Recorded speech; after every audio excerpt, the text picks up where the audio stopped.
Kerala style pineapple recipe అయితే try చేసాం. అది ఎలా వచ్చిందంటే మ్యాటర్ ఏంటంటే ఇన్‌స్టాగ్రామ్ రీల్స్ చూస్తుంటే పైనాపిల్ రెసిపీ అయితే వచ్చిందన్నమాట. దాన్ని ఎలా అయినా రీక్రియేట్ చేయాలని చెప్పి నేను మా ఫ్రెండ్ కూడా అయితే వెళ్లి పైనాపిల్ అయితే కొన్నాం. పెద్ద ప్లానింగే. అలా వాటిని తీసుకుని మా స్థావరానికి అయితే బయలుదేరిపోయాం అనమాట. అవి తీసుకురావడం కంటే కట్ చేయడమే చాలా కష్టంగా అనిపించింది. అలా నేను ఒక్కడినే కష్టపడటం బాగాదని చెప్పి కటింగ్ డ్యూటీ అయితే మా ఫ్రెండ్ గడికి ఇచ్చేసాను. కట్ చేయరా అని చెప్పి వాడికి చాకిస్తే వాడు చూడండి ఎలా కట్ చేస్తున్నాడు. రివర్స్ లో కట్ చేస్తున్నాడు.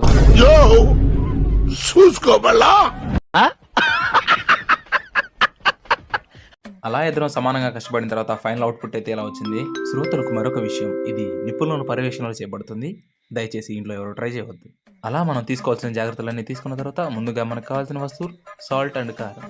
అలా ఆ రెండింటిని ఒక పాత్రలో వేసి బాగా కలుపుకోవాలి. కలిపిన తర్వాత ఆ ముక్కల్ని వాటిలో అలా నంచుకొని కాదు ముంచుకొని విడిలా తినాలి.